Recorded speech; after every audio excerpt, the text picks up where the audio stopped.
Hi friends, ಎಲ್ರಿಗೂ ನಮಸ್ಕಾರ. ಎಲ್ರಿಗೂ ದೀಪಾವಳಿ ಹಬ್ಬದ ಹಾರ್ದಿಕ ಶುಭಾಶಯಗಳು. ಮನೇಲಿ ಯಾವ ರೀತಿ ಗೂಡುದೀಪ ಮಾಡಿದೆ ಅಂತೇಳಿ ಈ ಸಣ್ಣ ವಿಡಿಯೋದಲ್ಲಿ ನಿಮಗೆ ತೋರಿಸ್ತೀನಿ, ಬನ್ನಿ ನೋಡಿ. ಮೊದಲಿಗೆ ಈ ರೀತಿ ಫ್ರೇಮ್ ಮಾಡಿಕೊಂಡ್ರೆ ನಾವು ವರ್ಷ ಇದೇ ರೀತಿ ಮನೇಲಿ ಮರದ ಫ್ರೇಮ್ ಇರ್ತದೆ, ಅದಕ್ಕೆ ಪೇಪರ್ ಅಂಟಿಸಿ ನಾವು ಗೂಡುದೀಪ ಮಾಡ್ತೇವೆ. ಫಸ್ಟಿಗೆ ಅದರ ಅಳತೆ ಎಷ್ಟುಂಟು ಅಷ್ಟಕ್ಕೆ ಕಟ್ ಮಾಡಿ ನೋಡಿ. ಇವಾಗ ಫಸ್ಟ್ ನಾನು ಅಂಟಿಸಿದೆ. ನಾವು ಹೊರಗಡೆಯಿಂದ ಗೂಡುದೀಪ ತಂದು ಹಾಕೋದಕ್ಕೂ ನಾವು ಮನೇಲಿ ಮಾಡೋದಕ್ಕೂ ತುಂಬ ಡಿಫ್ರೆನ್ಸಸ್ ಇರುತ್ತೆ. ಸೊ ಈ ರೀತಿ ಮಾಡಿ ಹಾಕೋದೊಂದು ತುಂಬ ಖುಷಿ. ಆರೆಂಜ್ ಕಲರ್ ಹಾಕಿದ ಮೇಲೆ ನಾನು ಸೈಡಿಗೆ ಬ್ಲೂ ಹಾಕಿದ್ದೇನೆ, 2 ಸೈಡ್ ಬ್ಲೂ ಹಾಕಿದ್ದೇನೆ, 2 ಸೈಡ್ ಲೈಟ್ ಗ್ರೀನ್ ಹಾಕಿದ್ದೇನೆ. ಲೈಟ್ ಅಂದರೆ ಇದು ಪಿಸ್ತಾ ಗ್ರೀನ್ ಹೇಳ್ಬೋದು, ಆ ಗ್ರೀನ್ ಹಾಕಿದ್ದೇನೆ.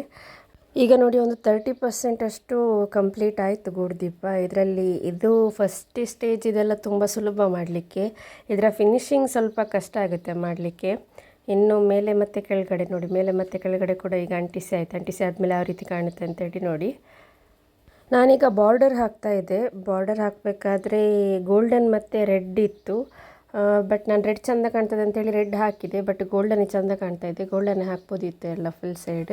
ಸೊ ಕೆಳಗಡೆ ರೆಡ್ ಹಾಕಿದ್ರಿಂದ ಮೇಲ್ಗಡೆ ಕೂಡ ನಾನು ರೆಡ್ ಹಾಕಿದೆ. ಫೈನಲಿ ಒಂದು 80% ಅಷ್ಟು ಆಯಿತು. ಇನ್ನು ಫ್ಲವರ್ ಮಾಡಬೇಕು ಮತ್ತು ಗೂಡುದೀಪದ್ದು ಬಾಲ ಮಾಡಬೇಕು. ನೋಡಿ, ಫ್ಲವರ್ ಮಾಡಿದ್ದೇನೆ.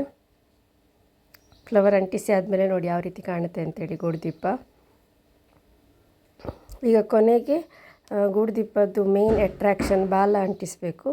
ಬಾಲ ಯಾವ ರೀತಿ ಅಂಟಿಸಿ ಆದಮೇಲೆ ಯಾವ ರೀತಿ ಕಾಣುತ್ತೆ ಅಂತೇಳಿ ನಿಮಗೆ ನಾನು ತೋರಿಸ್ತೇನೆ ನೋಡಿ. ಫೈನಲಿ ಗೂಡುದೀಪ ರೆಡಿ ಆಯಿತು. ಬಾಲ ಹಾಕಿದ ಮೇಲೆ ಫೈನಲ್ ಲುಕ್ ಯಾವ ರೀತಿ ಇದೆ ಅಂತೇಳಿ ನೋಡಿ. ತುಂಬ ಖುಷಿಯಾಗುತ್ತೆ ಇಷ್ಟು ಮಾಡಿದ ಮೇಲೆ ನೋಡಲಿಕ್ಕೆ.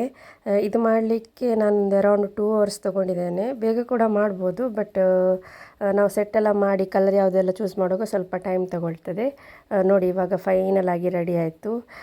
ಇಲ್ಲಿಗೆ ನನ್ನ ಸಣ್ಣ ವಿಡಿಯೋನ ಮುಗಿಸ್ತಾ ಇದ್ದೇನೆ. ವಿಡಿಯೋ ಇಷ್ಟ ಆದರೆ ಪ್ಲೀಸ್ ಎಲ್ರಿಗೂ ಶೇರ್ ಮಾಡಿ ನನ್ನ ವಿಡಿಯೋಗೆ ಸಪೋರ್ಟ್ ಮಾಡ್ತಾಯಿರಿ. ಮತ್ತು ಇನ್ನೊಂದು ವಿಡಿಯೋದೊಂದಿಗೆ ಸಿಗೋಣ. ಎಲ್ರಿಗೂ ಧನ್ಯವಾದಗಳು. ಜೈ ಶ್ರೀರಾಮ್.